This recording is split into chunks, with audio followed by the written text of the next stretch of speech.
Bonjour à tous, il est 15 heures. Ravi de vous retrouver pour ce principal rendez-vous de l'information dont voici les titres.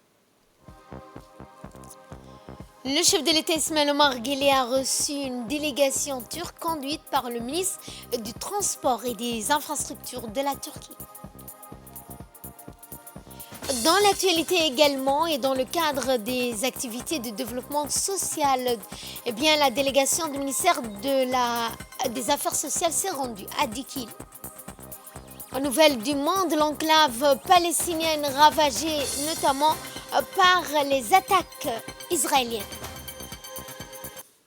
Bonjour à tous, c'était les titres. Place au développement. Le président de la République, Ismaël Omar Guelleh, a reçu aujourd'hui au Palais de la République une délégation turque conduite par le ministre du Transport et des Infrastructures, M. Abdelkader Uraloglu. Le ministre du Transport et des Infrastructures turc est en visite de travail à Djibouti pour prendre part à la 5e commission mixte entre la République de Djibouti et la Turquie. L'audience entre le chef de l'État et le ministre turc a servi de cadre à l'évocation des partenariats stratégiques et la coopération dans plusieurs secteurs, ainsi que les voies et moyens de renforcer davantage les relations privilégiées entre Djibouti et la Turquie.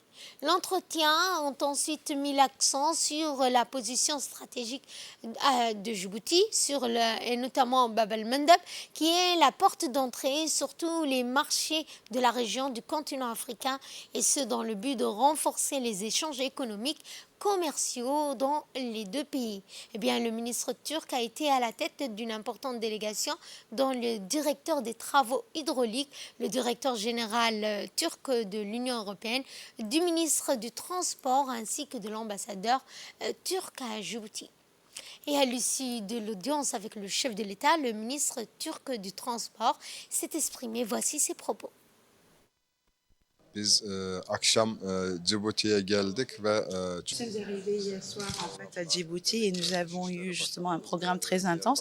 Nous avons été justement reçus par le ministre des Affaires étrangères et tous les autres ministres.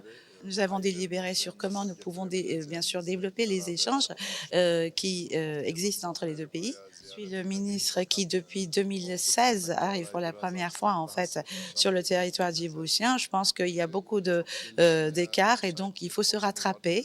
L'emplacement de Djibouti est très stratégique et donc la coopération qui va être effectuée entre les deux pays va être au profit des deux pays. Nous avons multiplié par 10 le volume d'échanges dans le courant de la dernière décennie et notre objectif actuel, c'est justement d'élever le niveau de 500 millions de dollars d'échanges à des niveaux beaucoup plus élevés. Et suivant cette fois les propos du ministre des Affaires étrangères de la coopération, Mahmoud Ali Youssouf, qui était également présent à l'audience avec le chef de l'État. Le ministre du Transport et des Infrastructures turc est venu à Djibouti dans le cadre de la tenue de la 5e commission mixte entre nos deux pays. La Turquie est un partenaire très important avec lequel Djibouti entretient des relations privilégiées en matière de coopération au développement, de commerce et de relations stratégiques que nous essayons de promouvoir. Le ministre a rencontré le président de la République qui lui a donc donné les positions de Djibouti sur un certain nombre de dossiers. Si je reviens à la coopération économique, nous avons un certain nombre de projets sociaux qui ont déjà été réalisés et nous souhaitons encore que la Turquie puisse continuer à poursuivre son effort, notamment la construction d'un hôpital pédiatrique, des mini-barrages pour protéger le barrage de l'Amitié, construire une véritable école Ma'arif, le terrain leur a été octroyé, investir dans la zone économique spéciale turque que nous avons octroyée également aux Turcs pour attirer les investisseurs turcs. Et nous souhaitons donc développer ces relations dans les années à venir parce que nous pensons que la Turquie est un pays influent, important, qui a des capacités qui sont très importantes en matière de construction. Le président de la République a soumis une requête pour que les voiries urbaines à Djibouti puissent bénéficier de l'expertise turque. Les entreprises turques sont très, très avancées dans ce domaine. Nous avons également évoqué les questions de sécurité dans la région. Djibouti étant sur le Bab el-Mandeb, sa position stratégique est très importante. Et le ministre du Transport voit l'importance d'une navigation maritime sécurisée, car Djibouti, dit-il, et il l'a répété au président, est la porte d'entrée sur le marché africain, et que la Turquie est, pour sa part, la porte d'entrée sur le marché européen. Donc une coopération entre les deux pays pour pouvoir bénéficier des avantages comparatifs dont nous disposons. Et enfin, je crois que, et ceci est également important aussi, nous souhaitons intéresser les sociétés turques dans l'investissement du nouvel aéroport. L'étude est déjà prête. D'ailleurs, la première étude avait été réalisée par une société turque qui s'appelle Suma. Et donc, nous essayons de les intéresser. Et le ministre a demandé à ce que les données ainsi que les facilités bureaucratiques soient apportées, puisqu'il a réaffirmé le fait que les investisseurs, les bailleurs souhaitent toujours avoir des facilités en matière administrative, en matière bureaucratique, pour pouvoir venir investir. Et nous pensons que le partenariat turco-djiboutien a vraiment des perspectives et un avenir prometteur. Et ce communiqué émanant de la présidence, dans lequel le chef de l'État Ismaël Omar Guelleh a exprimé ses condoléances attristées au nouveau président de la Namibie, notamment M. Mbumba, investi à la tête de ce pays aujourd'hui à la foulée du décès du président namibien. Eh bien, le peuple et le gouvernement de Djibouti se joignent à moi pour manifester leur sympathie et compassion à la nation sœur de la Namibie dans l'épreuve difficile de la disparition d'un de ses fils les plus illustres.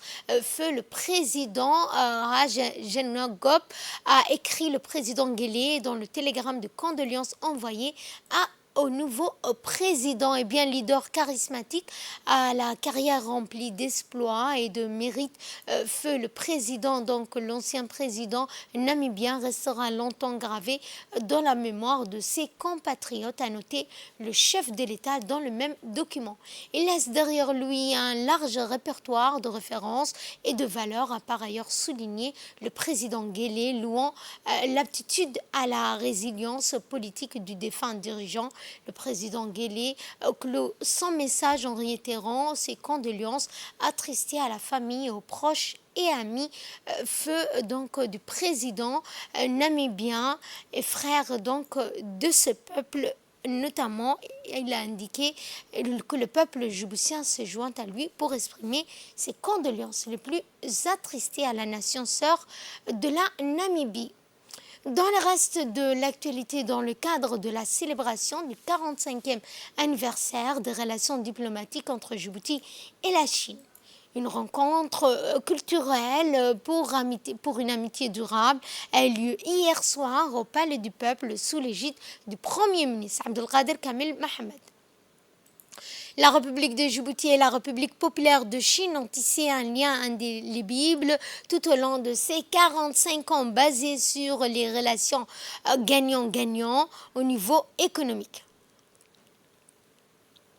Eh bien, la Chine a investi tout au long de ces dernières années sur le plan économique, culturel, sanitaire ou autre. Djibouti abrite également la première base militaire chinoise. Le spectacle culturel a été organisé par l'ambassade de la Chine à Djibouti en collaboration avec le ministère des Affaires étrangères de la coopération internationale, avec la participation du ministère de la Jeunesse et de la Culture. Outre le Premier ministre, la cérémonie a également vu la participation du président de l'Assemblée nationale, Dilleta, Mohamed Dilleta.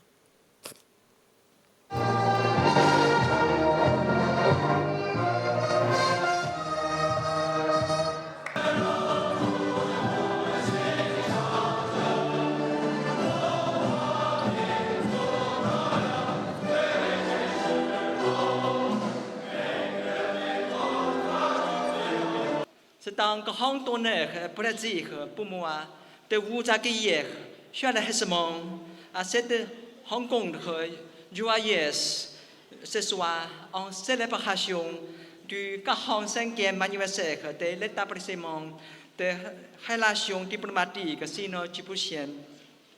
Je tiens à exprimer mes remerciements sincères profonds à Excellence Monsieur le Premier ministre de nous avoir honorés de votre patronage et présence ici, à Excellence Monsieur le ministre des Affaires étrangères, à Excellence Madame la ministre de la Jeunesse et de l'Agriculture, pour participer à la co-organisation de cet événement. Remerciements à tous les distingués invités et tous les amis pour votre soutien précieux à l'amitié sino-djiboutienne. Présente à ces festivités, la ministre de la Jeunesse et de la Culture a notamment pris la parole. Voici ses propos. Ce soir, nous célébrons l'histoire des solides liens de partenariat tissés par une collaboration gagnant-gagnant avec la Chine vers un développement compétitif et durable de Djibouti.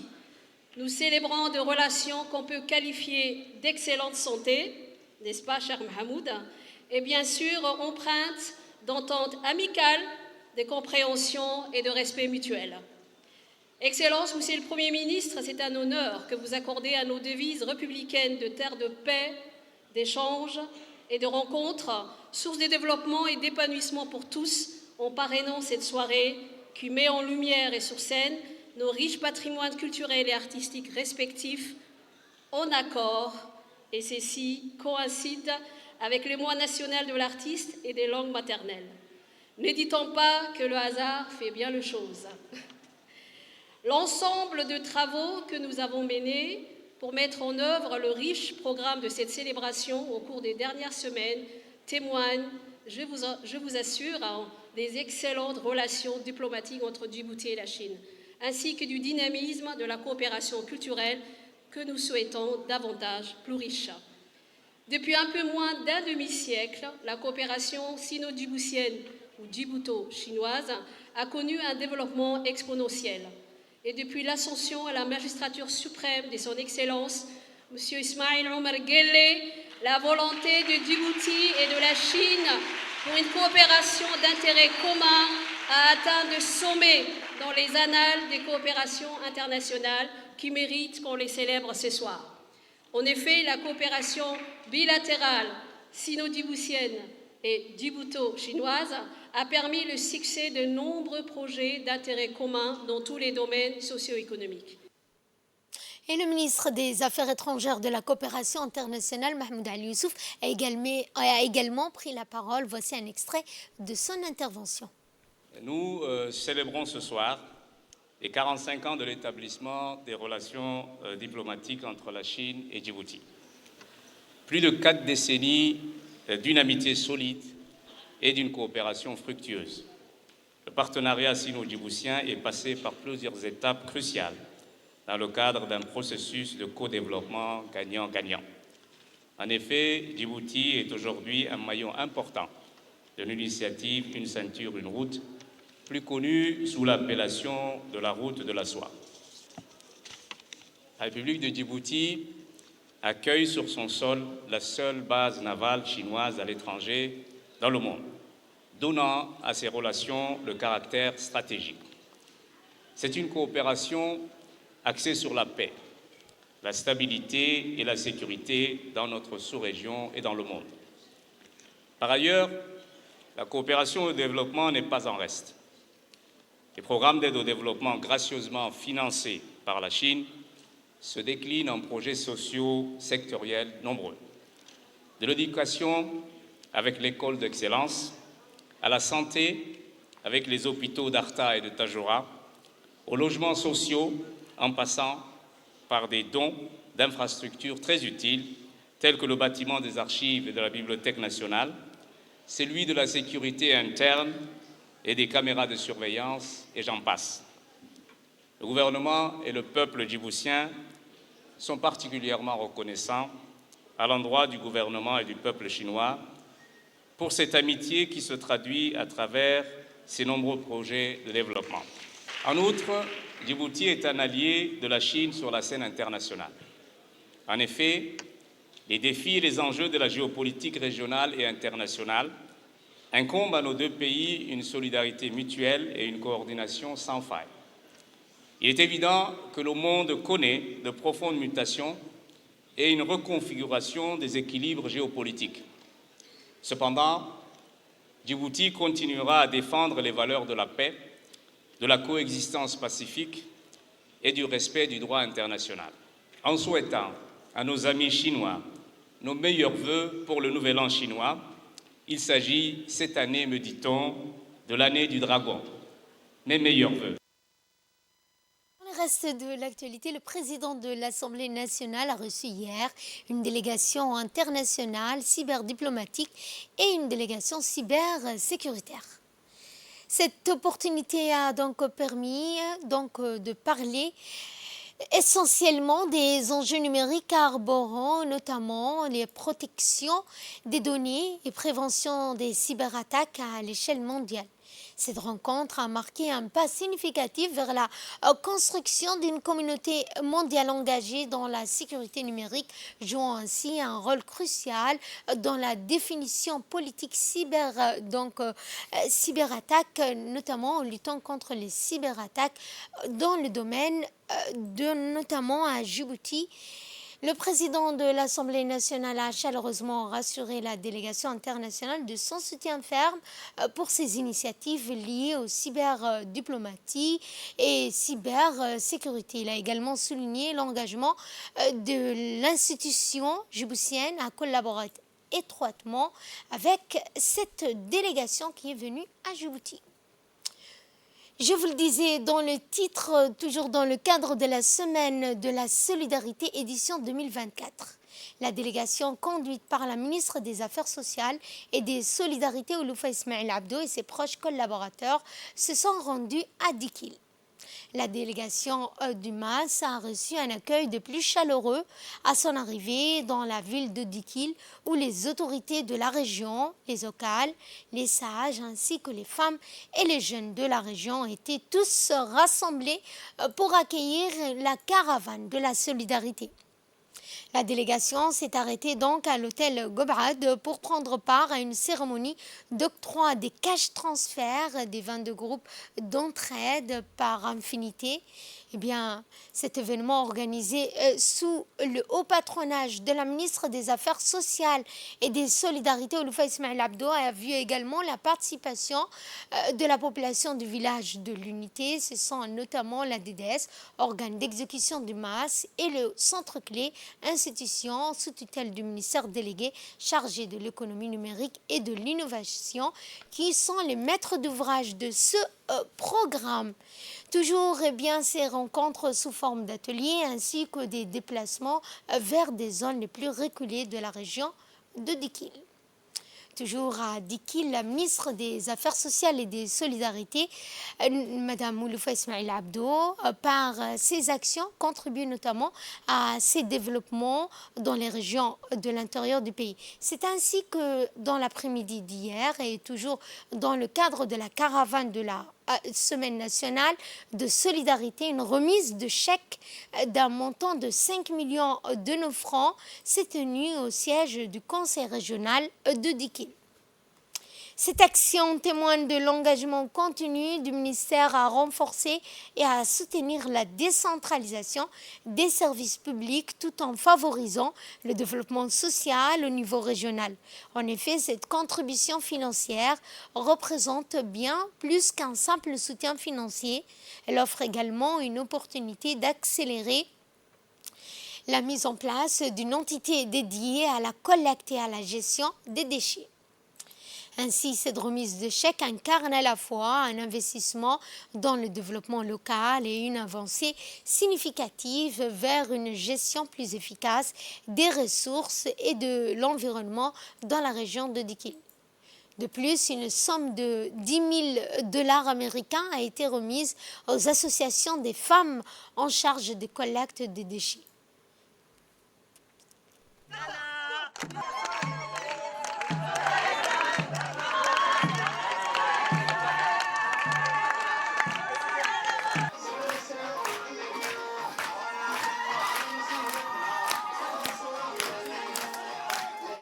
Du ministère a renforcé les initiatives locales visant à maintenir la propreté de la ville tout en soutenant activement ces associations. Le ministère encourage également la poursuite de leur noble mission qui consiste à assurer un environnement urbain, sain et propre pour tous les citoyens. Cette action démontre également la reconnaissance du travail acharné et de la dévotion de ces femmes pour la préservation de l'hygiène publique tout en renforçant leur capacité à mener à bien cette tâche cruciale. En investissant dans cette initiative communautaire, le ministère contribue non seulement à améliorer la qualité de vie des habitants, mais aussi à la promotion d'une culture de responsabilité environnementale et citoyenne active au sein de la société djiboutienne. Et avant de se diriger vers la région de l'Unité, la ministre des Affaires sociales et des Solidarités, Olofa Ismaël Abdo, a remis à l'agence de la voirie d'Ali Sabié, Avas, un chèque de 5 millions et posé la première pierre d'un entrepôt de stockage alimentaire pour la région d'Ali Sabié. À cet effet, aux premières premières heures de la matinée d'hier dimanche, la chef du département ministériel des Affaires sociales et des Solidarités s'est rendue au siège de l'Avas dans le but de concrétiser cette annonce en présence du préfet de la région, Abdelmalik Mohamed Banouita, du président du conseil régional, Charmaka Hassan Alalé, du doyen des parlementaires et du directeur de l'agence en question. L'agence de la voirie d'Ali Sabié, chargée de la propreté de la ville, bénéficiera d'un chèque d'un montant de 5 millions de nos francs pour aider à renforcer ses capacités de ramassage de détritus ménagers. Et suivant cette fois un extrait de l'intervention de la ministre des Affaires sociales et des Solidarités, Mme Olofa Ismaël Abdo.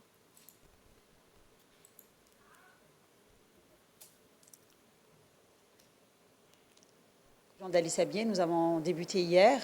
On était dans le milieu rural. Aujourd'hui, nous sommes sur la capitale. Et là, actuellement, nous sommes au siège de l'agence des voiries d'Ali Sabié, Avas, qui a été créée en 2020. Avas est la seule institution décentralisée. Nous avons auparavant eu à visiter Avas vraiment pour voir un peu comment ça se passe.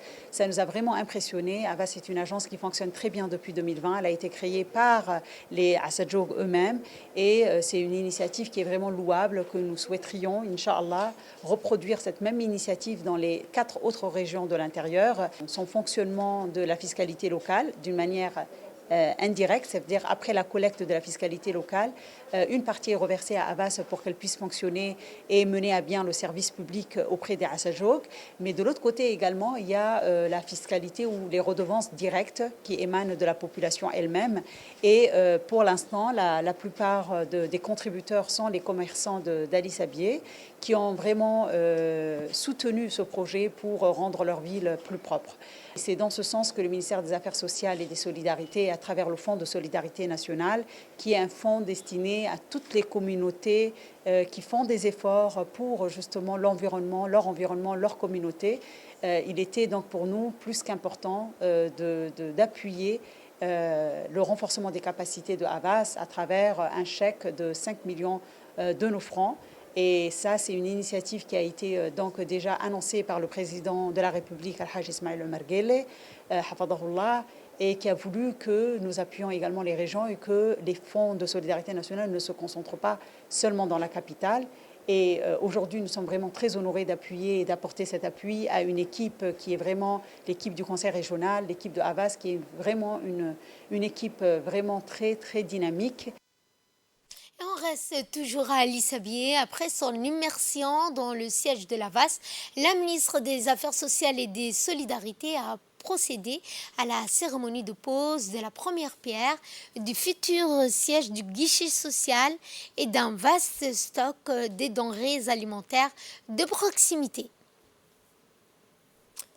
Le but étant d'intervenir rapidement dans la région et dans les localités les plus éloignées pour renforcer le guichet social actuellement en place. Cette initiative vise notamment à rapprocher les services sociaux essentiels aux populations vivantes dans les zones rurales ou les brousses éloignées, garantissant ainsi un accès de plus facile aux ressources des actions sociales et des solidarités. Eh bien, cette étape marque ainsi un engagement fort envers l'équité sociale et la promotion du développement durable à travers tout l'étendue du territoire djiboutien.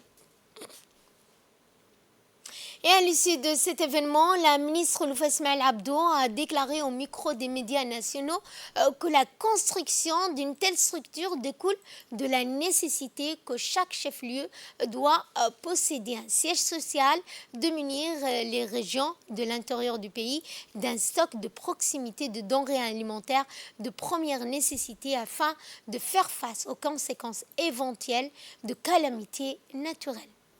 Nous sommes actuellement sur le nouveau site, Inch'Allah, qui va héberger notre futur siège social, comme vous voyez ici. Donc c'est le futur guichet social, Inch'Allah, sachant que la région d'Ali Sabieh s'agrandit.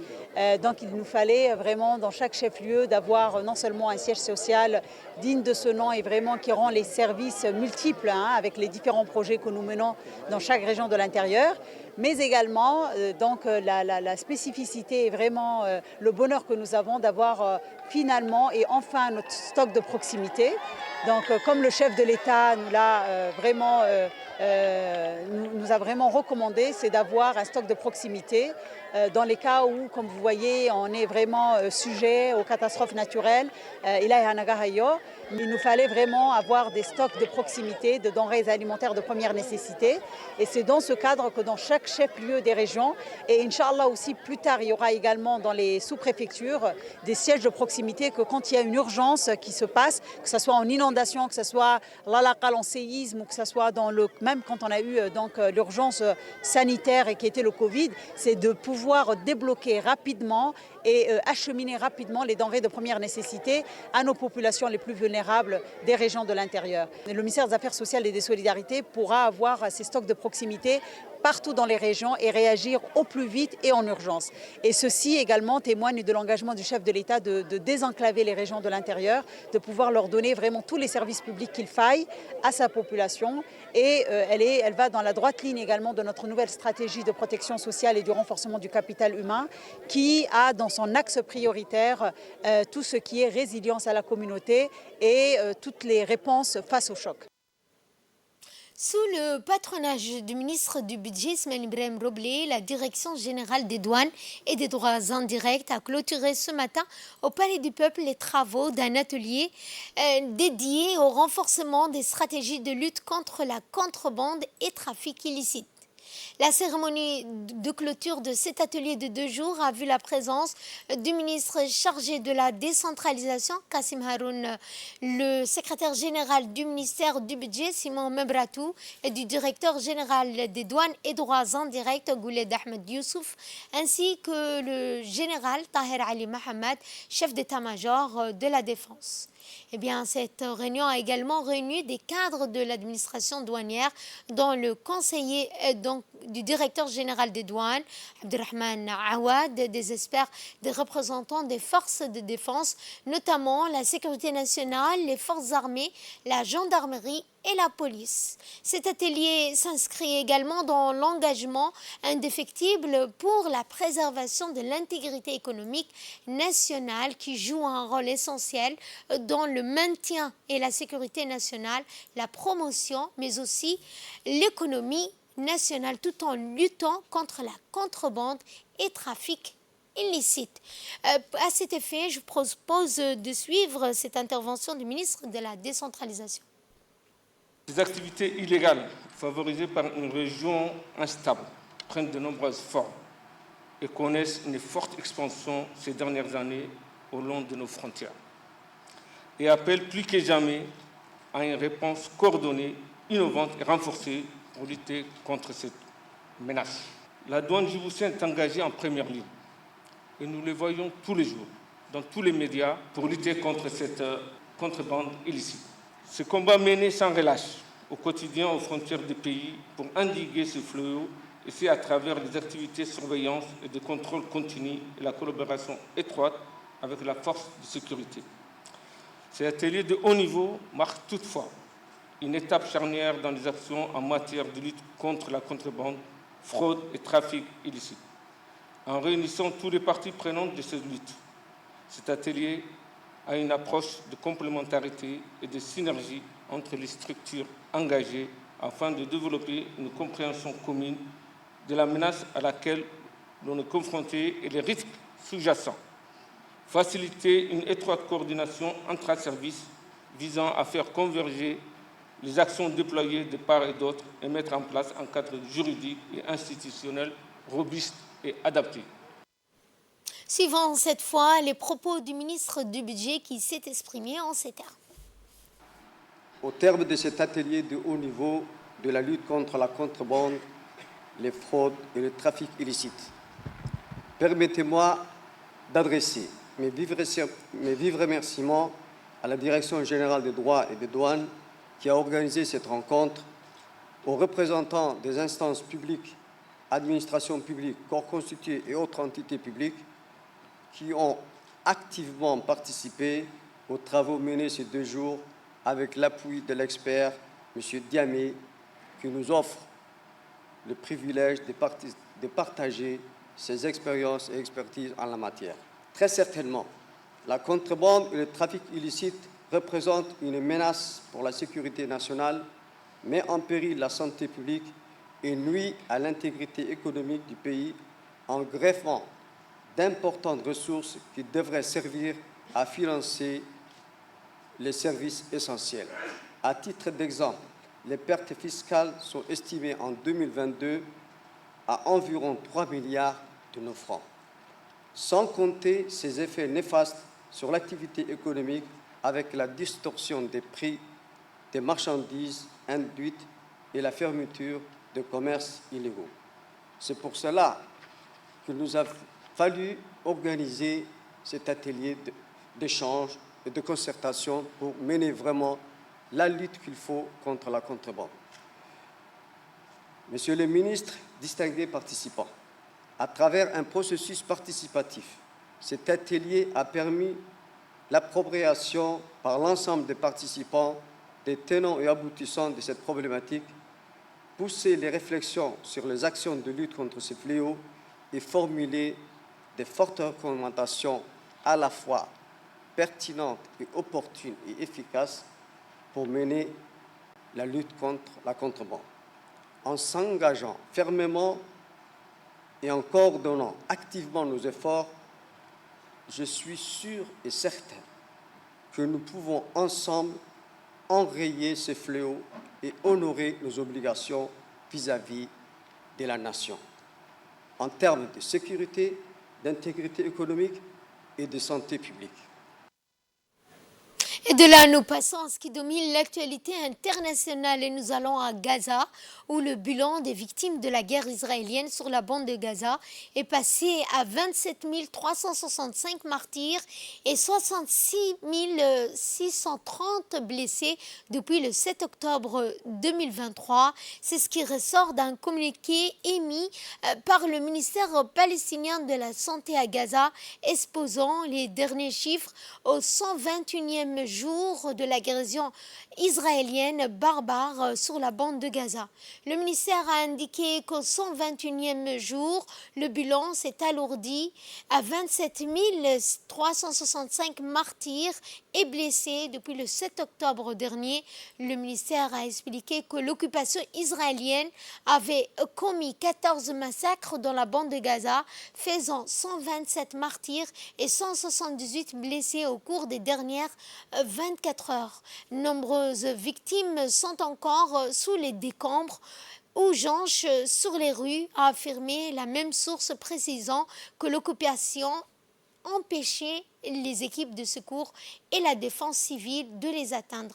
L'armée israélienne mène depuis le 7 octobre 2023 une guerre dévastatrice dont des victimes sont principalement des femmes, des enfants, selon l'autorité palestinienne. Et c'est sur ce point que ce journal touche à sa fin. Merci à vous de l'avoir suivi. Excellent après-midi à toutes et à tous.